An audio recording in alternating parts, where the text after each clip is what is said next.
Good evening అండి అందరికీ. మనకందరికి తెలిసిన విషయం 16వ తారీఖు మధ్యాహ్నం 16వ తారీఖు సాయంత్రం నైట్ 8 గంటల పైన బేతాపల్లి గ్రామం గుత్తి మండలంలో ఒక ఇంటి వద్ద పెట్రోల్ పోసి అంటించిన విషయంలో ఒక 10 సంవత్సరాల ఒక బాలిక గాయపడిన విషయం అందరికీ తెలిసినది.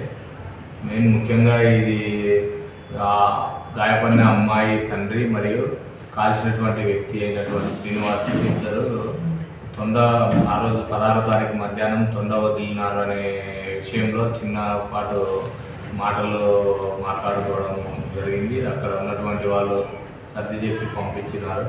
తర్వాత అదే మనసులో పెట్టుకొని నన్నే తిడతావా, నా మీదికి తొండ వదులుతావా అనేటువంటి ఉద్దేశంతో శ్రీనివాసులు అనే బేతపల్లికి చెందినటువంటి సాకల్ శ్రీనివాసులు అనే వ్యక్తి వచ్చేసి వాళ్ళ ఇంటి వద్దకు పోయి అతన్ని రామాంజనేయులు ఎవరైతే గాయపడిన అమ్మాయిందో వాళ్ళ తండ్రిని చంపాలనేటువంటి ఉద్దేశంతో వాళ్ళ ఇంటి వద్దకు పెట్రోల్ తీసుకొని పోయి ఇంట్లోకి చల్లి అంటించడం జరిగింది. కానీ ఆ సమయంలో రామాంజనేయులు అనేటువంటి వ్యక్తి ఇంట్లో లేరు.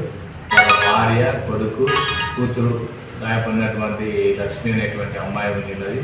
భార్య, కొడుకు ఇద్దరు బయటికి రావడం జరిగింది. అమ్మాయి తొందరగా బయటికి రాలేని క్రమంలో అమ్మాయి మీద కూడా కొద్దిగా పెట్రోల్ పడి గాయపడడం జరిగింది. గాయపడినటువంటి అమ్మాయిని అనంతపురంకు ఒక గుత్తి నుంచి అనంతపురం ప్రస్తుతం కర్నూలు ప్రభుత్వ ఆసుపత్రి నుండి చికిత్స పొందుతుంది.